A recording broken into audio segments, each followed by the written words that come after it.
Morning everyone.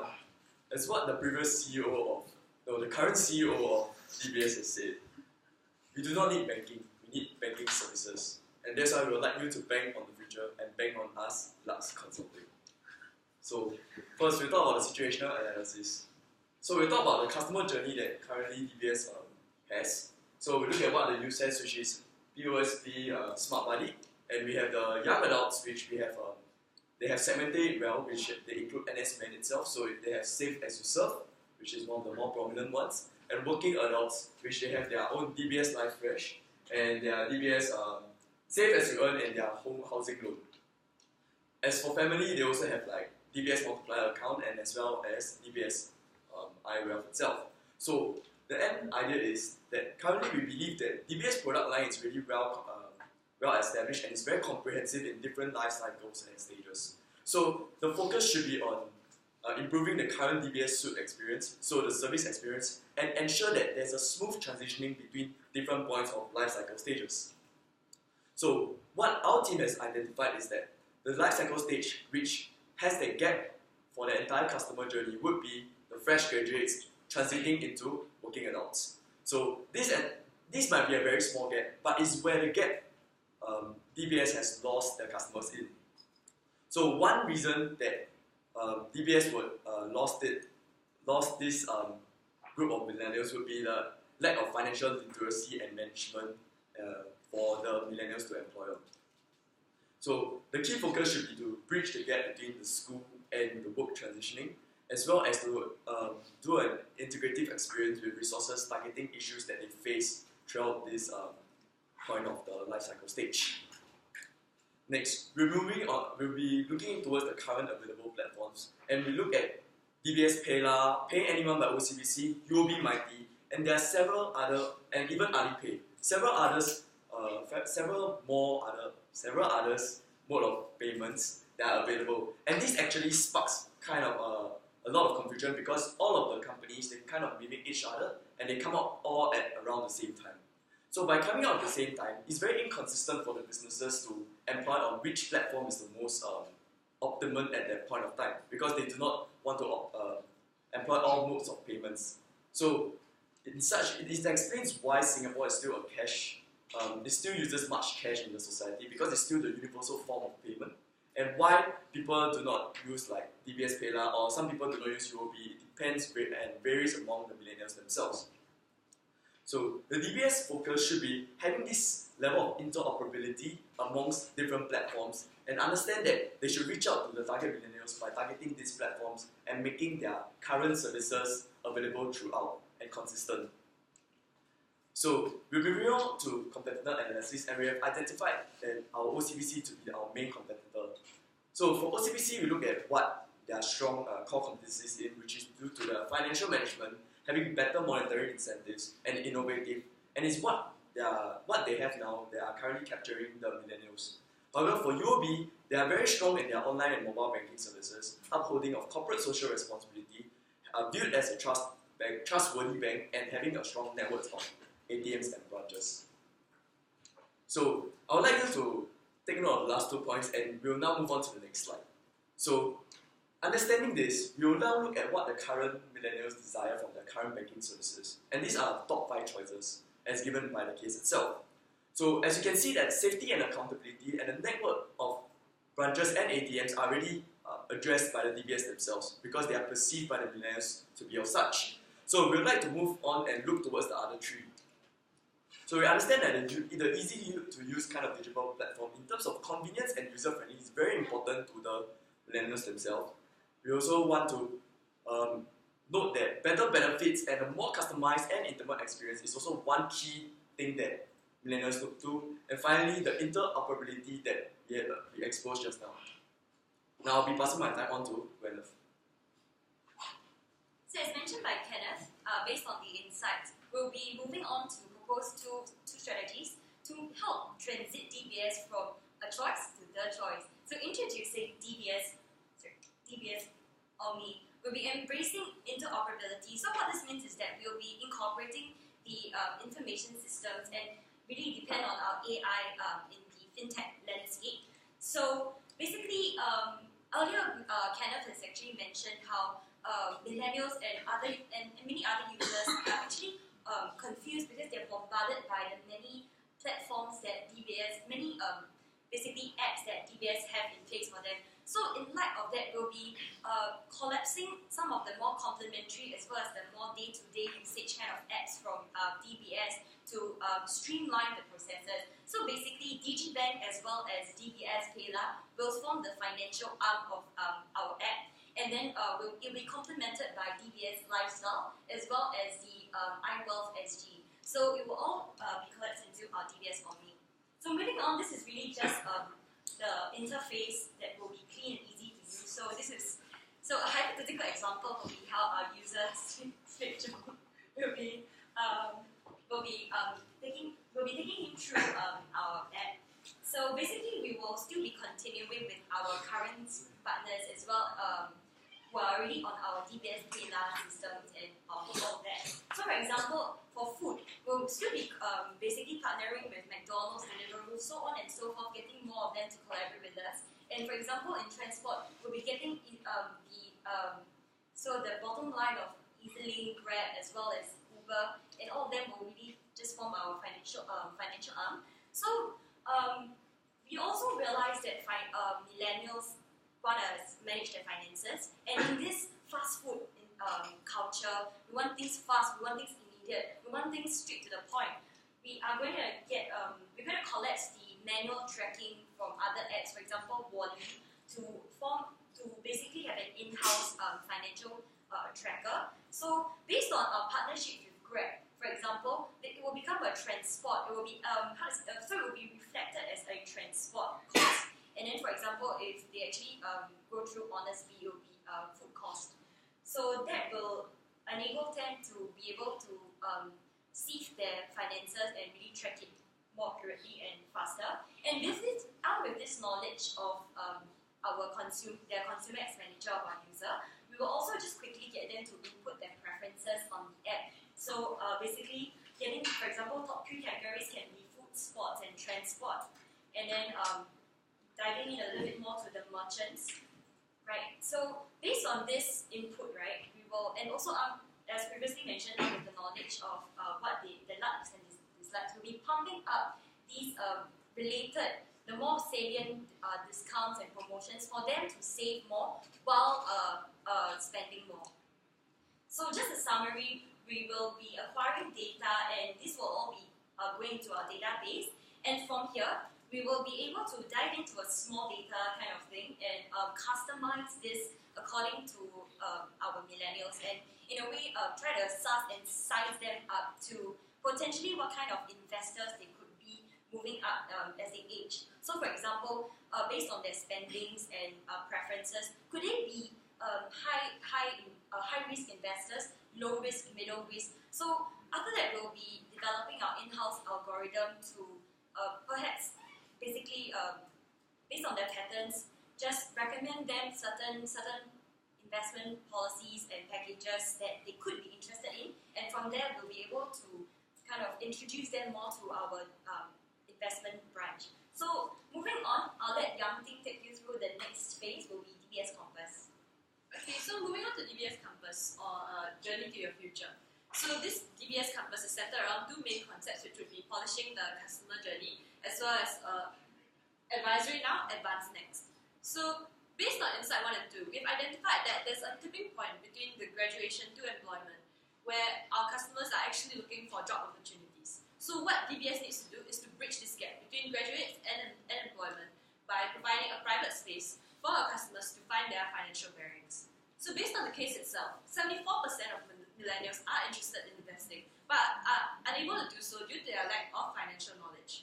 So in order to address this gap, what we can do is to provide this private one-on-one session with financial professionals so as to guide our young customers to a better financial planning with DBS. This service will be provided completely for free, and it will be available to the general public as well as our existing DBS customers. So this will be carried out via 3 means. Firstly would be to develop a separate entity, which will be in the Central Business District, likely the Tanjong Pagar area, to allow for greater accessibility.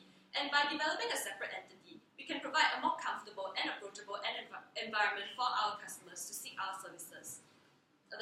Secondly would be that we need to deploy the relevant staff to these locations to facilitate this process. And thirdly, to provide a more comprehensive package for our customers, we'll also be organizing talks and forums based on a sign-up basis at a nominal fee of about $10. Okay, so this is the expected implementation timeline. Based on this timeline, we'll be expecting to roll out both our programs by latest the third quarter of 2018. And moving on to financials, for DBS Omni, for 2017, we'll expect a deficit because there will be a high initial cost of developing the application. However, given the probable high uptake, especially given our promotional measures, we expect to be able to break even by 2018 and earn substantial profits in subsequent years as well. Overall, we will also be seeing an increase in 20% of the expected customer retention rate. As for DBS Campus, for this solution, as it will be the service will be provided for free, so we don't really expect high revenue streams. However, if we look at the customer retention, where we expect an increase of 10%, as well as increase in 2% conversion rate for our drop-in customers, we still expect that we will be able to generate profits for our solutions, despite it being provided for free. So with DBS Campus and DBS Omni, we hope to be able to promote greater brand loyalty and increase customer retention. And with that, we've come to the end of our presentation. Thank you.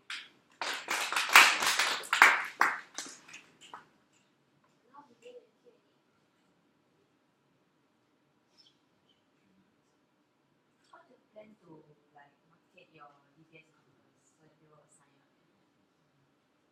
Okay, so for now, right, DBS Campus, right, it's like a platform or like a one-to-one service, like a consulting advisory service for the millennials themselves, right? So the reason why we chose to do it for free, and it's like one of the more enticing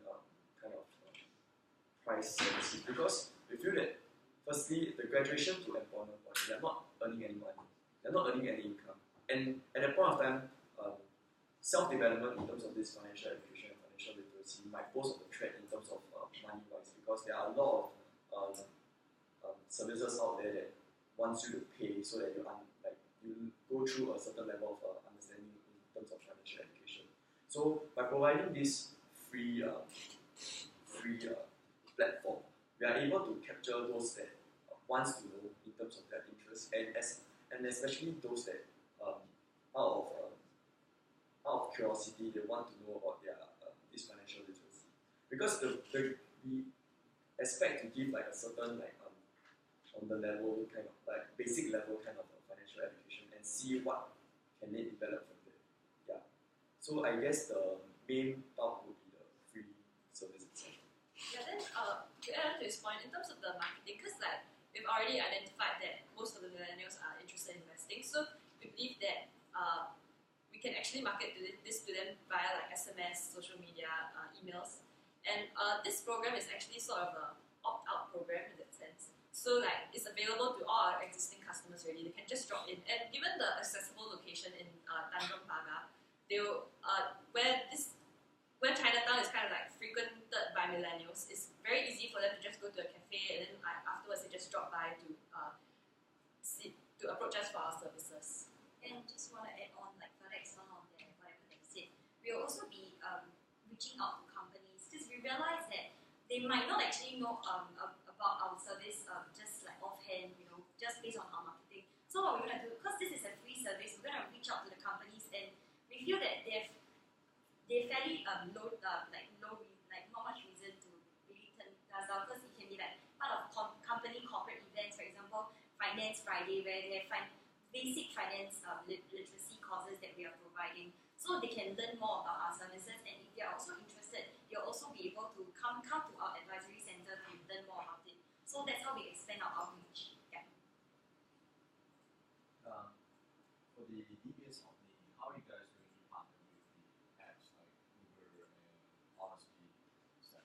So actually currently, right, in Kayla and all of that sorts, they're actually already on board with us, because nowadays, right, the trend is to target to go to a cashless society, and actually they're already partnering with us. So basically, we are just retaining this popular platforms, right, for them to, so that we are able to easily categorize these merchants, right, in order to reflect it in the financial tracker that we have inbuilt in Omni instead of having it manual. Because personally, like because currently there aren't any like measures like that, and all I can see is like how much I withdraw and things like that. So basically, I have to manually key into apps like Wally or Sidly to really detail my expenses. So this will enable me to have a more concrete idea of where my money is going and where, like for example, how can I better manage it. Just a clarification. Sorry, just a clarification. You are integrating the amount of spend in those apps onto your platform, onto the DBS Omni platform, or you are integrating the whole app itself onto your platform. Are you capturing the amount of spend on Uber? Let's say if I take Uber from my place over here, it's $20. So that $20 get captured onto your DBS Omni app, or you're integrating that whole app into your app. No, they're just since currently DBS PayLah has already their QR codes available now in like several places like Mac Delivery and such. We are just using that DBS PayLah platform and then integrating all different like DBS Lifestyle and iWealth SG into one like common platform. So with DBS PayLah, they are able to capture whatever expenses like the $20 a month and then key into the database, and solely like this expenses itself, it will just record it like a financial management kind of thing. And subsequently, using this financial management, we will look at your general expenses per month, and the database itself will cater to your personal preference and give you relevant promotions. So, for example, if you are a very frequent kind of Uber, you take Uber every day, maybe the top of the promotions would be just Uber promotion off, and it will just all be integrated all on that. So there's easy access for you. Yeah.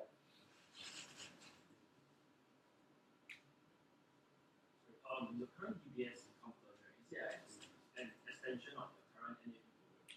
Because I know currently they have this program for NAV, so they actually basically offer pretty much the same thing about like offering free financial services. Yeah, it's kind of an extension from the NAV program. Yeah. Your DBS app is not like just specifically targeting millennials, it's like for everyone. Yeah, because we realize for the bottom line too, right? They say, how do we promote bank loyalty to every customer segment, especially millennials? So there's a hidden agenda that it's not supposed to be just millennials as the target audience, but we need to use the millennials as a form of like the start point, and then sort of spread it out to other customer segments to promote bank loyalty as a whole. You mentioned like there's this gap between the millennials and the working adult and anyone in study, right? How does your DBS campus address this gap? Okay, so like basically we identified that the tipping point is after graduation when they're looking for employment, right? So that means that now we are previously when they encounter this gap, then they'll look towards the different banks like where should they deposit their newly earned income. But now because we are providing this service to guide them as to how to use DBS services, so we are effectively closing this gap and like giving them a seamless customer journey. Yeah. So we feel that with this DBS campus, we will be able to capture these customers who might be leaving us at this tipping point. Yeah. Okay, so at the point of time where they like before they are working, when they have no income at all, right? The understanding is that at that point of time they will look towards like more high interest rate, which is what OCBC always provides. So if we try not to fight against in terms of interest rate because you're like lead to a kind of a price war kind of thing. So we look towards completing the entire journey themselves. Because there's no point for us to try to increase interest rate, OCBC try to increase interest rate. Because they can just switch anytime they want. Like as we said about the banking services and non-banking. Yeah.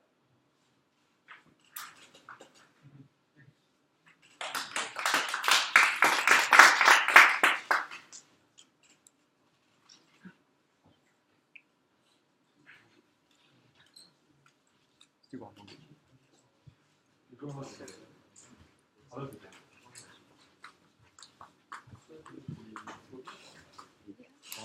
go?